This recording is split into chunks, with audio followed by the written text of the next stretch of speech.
apresentação cultural do programa Mais Cultura, do programa Mais Educação.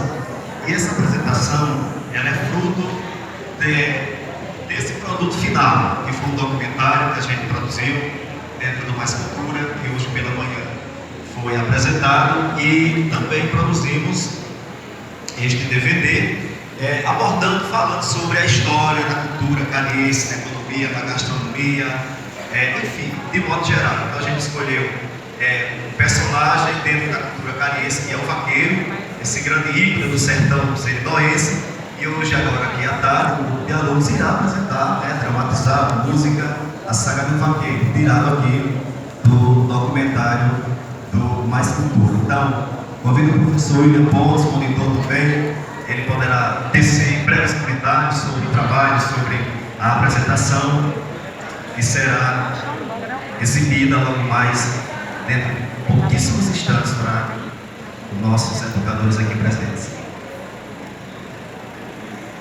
Boa tarde, educadores e educadoras.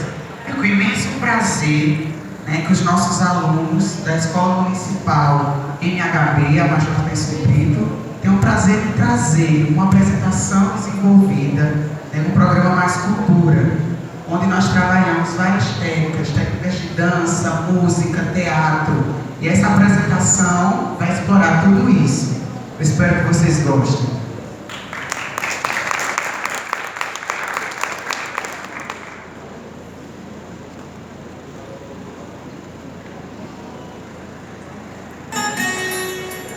Na festa da vaquejada, eu encontrei com você. Fiz de coração um aboio só pra te oferecer. O amor foi de repente, daquele encontro da gente. Nunca mais vou me esquecer.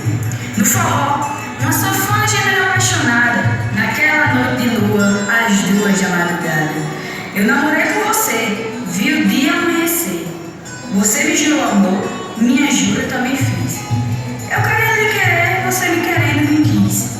Do dia que te encontrei, meu vaqueiro feliz. Acabou a festa, tudo desaconteceu. Vaqueiro, galo, cavalo, quem ganhou e quem perdeu? Alegria e esperança. Hoje só guarda lembrança, tudo desapareceu. Na hora de ir embora, te beijei, te abracei. Você disse que me ama, eu te amo, eu te amarei. Você me beijou contente, quando me lembro da gente, nunca mais esquecerei. Guarda de recordação perneira, chapéu, gibão, o guarda-peito, as esporas, as palmas da multidão.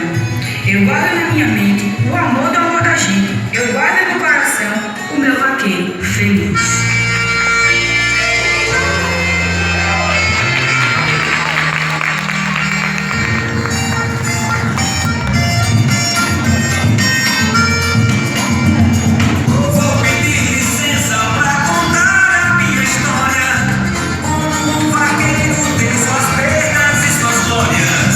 Mesmo sendo forte, o coração é um menino.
A coordenadora, a professora Nelma e a parceira Rita, onde a gente vai presentear a Zineide com um DVD produzido dentro do Mais Cultura.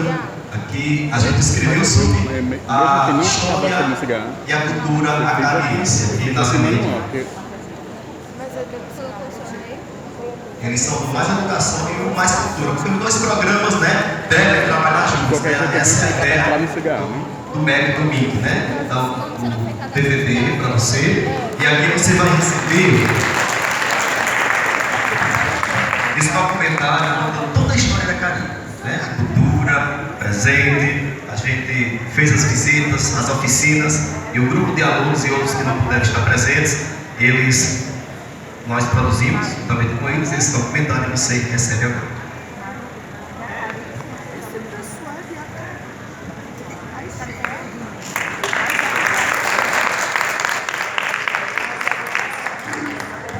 Eu gostaria de agradecer em nome do Comitê Territorial de Educação Integral e do Departamento de Educação pela bela apresentação e parabenizar vocês também pelo trabalho que vocês produziram, que é fruto, né, tanto do programa Mais Cultura como do programa Mais Educação, e a gente sabe todo o compromisso, porque o dinamismo com que a Carita enfrentou o programa Mais Educação, todas as adversidades, conseguiu conquistar até um nível de visibilidade que nem toda a cidade conseguiu.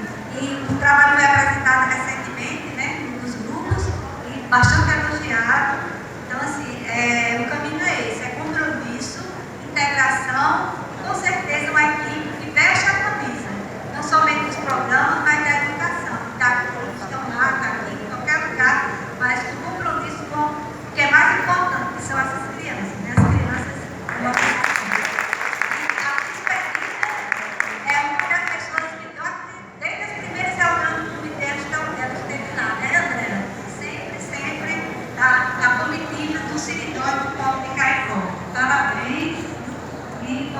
continuar nessa parceria. Eu queria só uma foto oficial já para o Face da escola.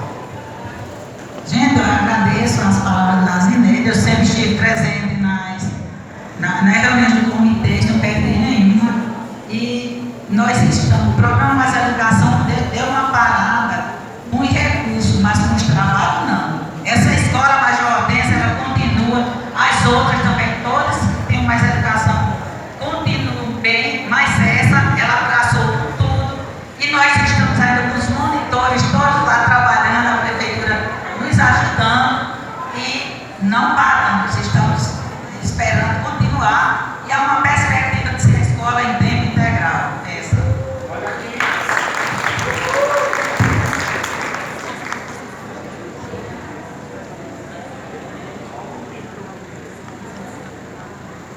Valeu, pessoal. Parabéns, moçada. Convidamos o professor Lorival Andrade Júnior, da Universidade Federal do Rio Grande do Norte, para proferir a conferência Cordel e Música Nordestina, Leituras dos Diversos Brasis. O professor Lorival Júnior possui graduação em História pela Universidade do Vale do Itajaí, especialização em teatro pela Faculdade de Artes do Paraná, é mestre em História pela Universidade Federal de Santa Catarina, doutor em História pela Universidade Federal do Paraná e possui pós-doutorado no programa de pós-graduação em História Social da Universidade de Londrina. Desenvolve pesquisas nas áreas de catolicismo não oficial, milagreiros, cemitérios, ciganos, urbano e cordel. Também é produtor cultural, ator, diretor e coordenador de eventos nacionais, já tendo recebido diversos prêmios no Brasil, além de ter participado como crítico, debatedor, selecionador, jurado e palestrante nos mais importantes eventos de artes cênicas do país. Atualmente, o professor Lorival é adjunto 4 da Universidade Federal do Rio Grande do Norte, aqui no SEBS, pelo Departamento de História, integra o GT de História, Religiosidade e Cultura pela Universidade de Santa Catarina, o GT de História das Religiões e Religiosidade da AMPU, em Brasília, sendo representante deste GT no Rio Grande do Norte, e é editor da seção da Revista Eletrônica de Humanidades, MNE-ME. Além disso, integra o corpo docente do SERES, ministrando disciplinas nos cursos de formação continuada em educação integral. Então, com a palavra, o professor Lorival.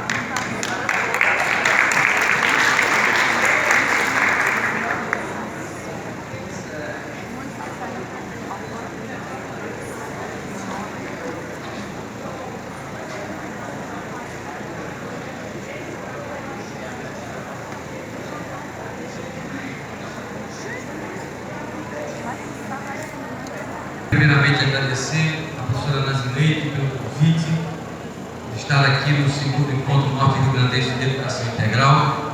Vocês me ouvem bem? Sim. Pronto. Esse convite me envaidece muito, porque durante algum tempo eu trabalhei com Mais Educação, no Rio, Estado do Rio Grande do Norte, dando formação para os monitores, e sempre acreditei na educação integral. E trago aqui uma pequena e singela contribuição a partir das pesquisas que eu tenho realizado ultimamente. Para não fugir, eu queria também agradecer a presença de todos os educadores e educadoras do Rio Grande do Norte, que eu chamo de meus companheiros e minhas companheiras de trabalho de ofício. Primeiramente, fora essa gente toda,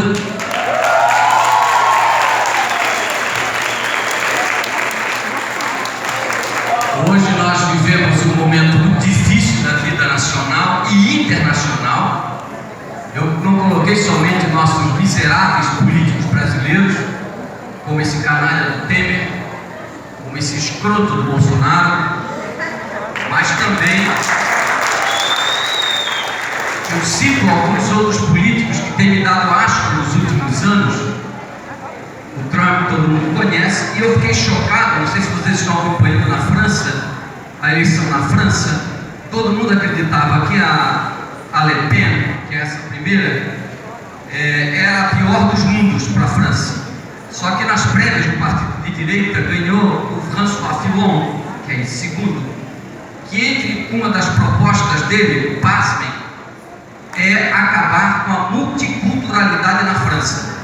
Ele não acredita que os franceses possam viver com outras culturas. Então ele propõe a expulsão de todos aqueles que não se adequem à cultura francesa. É um retrocesso sem tamanho na história da humanidade, não é? O Hofer é a mesma coisa, que deve ganhar a eleição na Áustria. Então estamos passando por um momento muito difícil. Além dessas famigeradas 3 coisas, a PEC 55, a imbecil e tosca Escola Sem Partido, inclusive tendo como dos líderes desse projeto o nojento e escroto deputado federal Rogério Marinho, aqui do Rio Grande do Norte, que merece o nosso repúdio a esse canalha que é o Rogério Marinho. E a reforma do ensino médio, que também é espúria e absurda. Então, eu começo a minha fala com o seguinte: era solidário e amigo com todos que conhecia. Reconheço seus valores e ninguém desconhecia.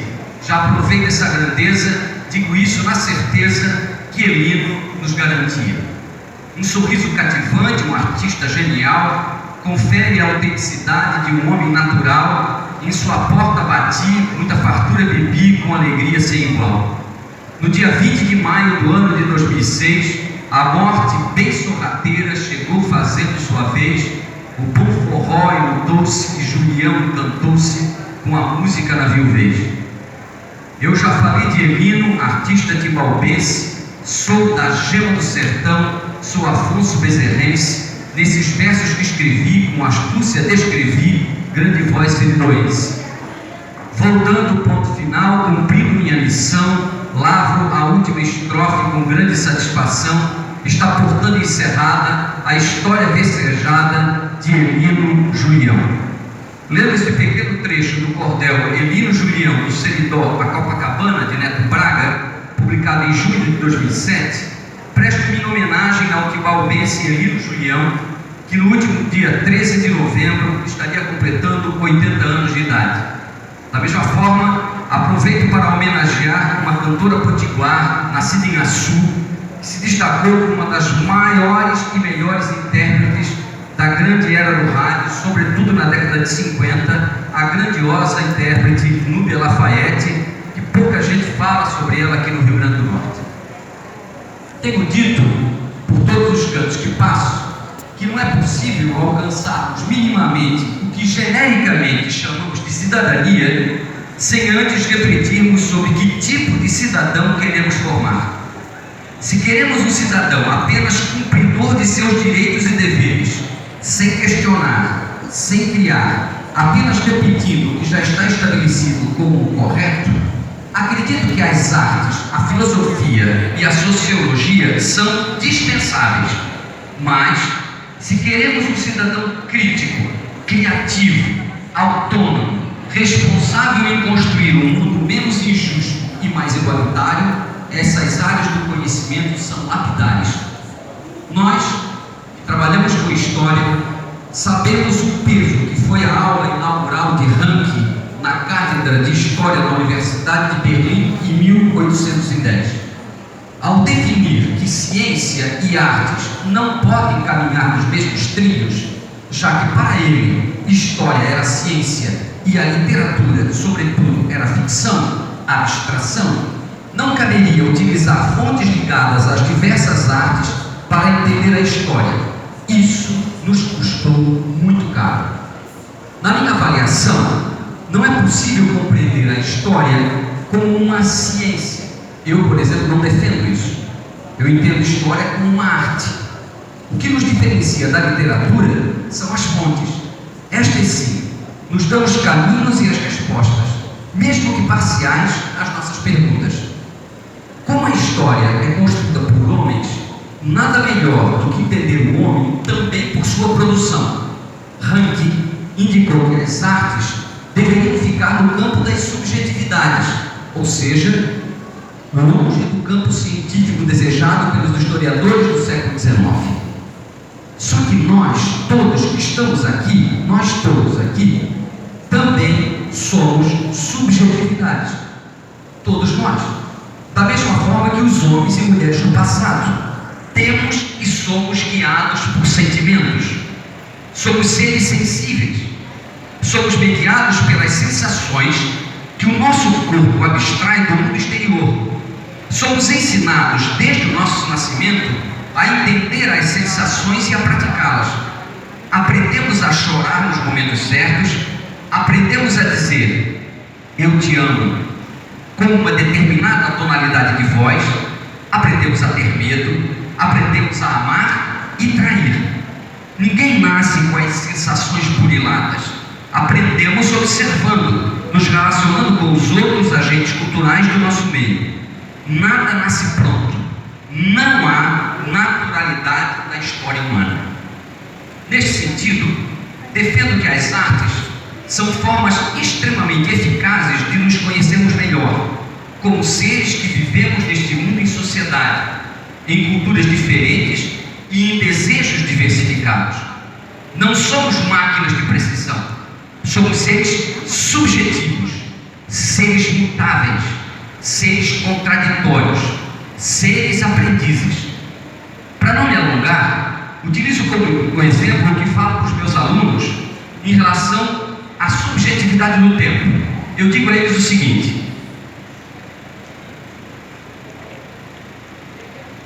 quando você está amando alguém e você está esperando essa pessoa chegar, ela demora meia hora. Essa meia hora não passa nunca. Ela chega e fica meia hora com você. A meia hora corre demais rápido, mas é a mesma meia hora. Ou seja, o tempo para nós é subjetivo. É igual uma aula. Quando a aula é chata e enfadonha, ela não passa nunca. Quando ela é boa, a gente diz: puxa, já acabou. É o mesmo tempo, mas nós nos relacionamos com o tempo de forma subjetiva. A música, tocando no tema de minha fala hoje, é uma das artes mais generosas. Me apropriando de alguns conceitos trabalhados por Carlos Eduardo de Souza Campos Granja em seu livro Musicalizando a Escola, Música, Conhecimento e Educação, o autor nos mostra de forma contundente as articulações possíveis entre a música e as nossas inteligências. Ele usa esse termo, inteligências. Primeiro, música e corpo. O corpo percebe e reage a estímulos lançados pela música. Há uma forte relação entre a pulsação rítmica da música e os ritmos corporais, respiração, batimento cardíaco e etc. Segundo, música e matemática. A música busca a regularidade no ritmo, na harmonia, na estrutura dos compassos. A matemática busca a regularidade numérica, pares, ímpares, progressões aritméticas e geométricas. A própria notação musical tem uma estrutura lógico-matemática por base. Terceiro, música e língua. A letra e a estabilidade da escrita dá uma dimensão ainda maior à fala, ao canto popular. Quarto, música e imagem. A música nos projeta para a construção de imagens. Ao ser falada, nós elaboramos imagens a partir do nosso conhecimento cultural. Tudo vira imagem a partir da fala. Isso eu falo sempre. Quando a gente fala alguma coisa, nada vira palavra. Tudo vira imagem. Vou dar um exemplo. Vou dizer uma palavra agora. Cachorro. Cada um de vocês imaginou um cachorro. Eu duvido que alguém tenha na cabeça A-C-A-C-H-O, enfim, palavra. A gente vê imagem.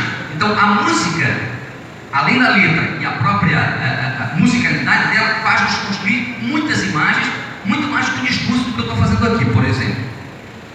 Música e intrapessoalidade. Podemos nos conhecer através de nossas músicas, de nossos gostos, das músicas contidas em nossa memória. Sexto, música e interpessoalidade. A música pode gerar pode gerar relações. Ouvir o outro e entender que cada um cumpre o seu papel no conjunto nos faz respeitar e interagir sem que um se sobressaia sobre o outro. Todos são importantes e indispensáveis. Ou seja, a música vai muito mais além do que apenas sua interpretação clássica, estética. Ela adentra o universo das relações, dos sentimentos, mas também da profunda identificação com o mundo em que vivemos e agimos. A música nos toca sensivelmente por canais que a dita ciência não consegue penetrar. Como bem e maravilhosamente afirmou Nietzsche, ele diz: sem a música, a vida seria um erro. Frase de Nietzsche. Da mesma forma, acredito que a literatura, com todos os seus gêneros, também nos faz mais humanos, mais sensíveis, mais cidadãos. Tenho dedicado meus estudos em um dos gêneros da literatura, o cordel, e é sobre ele que agora me atenho. É indiscutível que o cordel nasce pelas mãos e criações de nordestinos, homens, nesse caso somente homens mesmo, gênero masculino, que iniciaram a produção de suas poesias em sextilhas, setilhas e décimas em suas pequenas cidades nordestinas, principalmente aqui no estado vizinho da Paraíba. Muitos ainda tentam forjar uma origem lusitana para essa produção, mas sabemos que não foi bem assim. É também inquestionável que a produção literária portuguesa aqui chegou com os colonizadores, mas que em nada se assemelhava com o que conhecemos por cordel.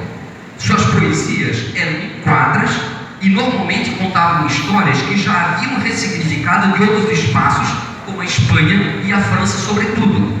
É o caso, por exemplo, de Carlos Magno e os 12 pares de França. Os portugueses nos deram a língua, mas a poética não. Também vale destacar que as cantorias, trovas, pelejas, repentes, que chamamos de poesia oral, vão fazer parte do cotidiano de sertanejos em todas as partes do Nordeste, e seus encontros eram marcados por festas e grandes aglomeração de homens e mulheres que acompanhavam com atenção esses desafios para saber quem seria o vencedor e, por consequência, ser reverenciado por aqueles ávidos ouvintes.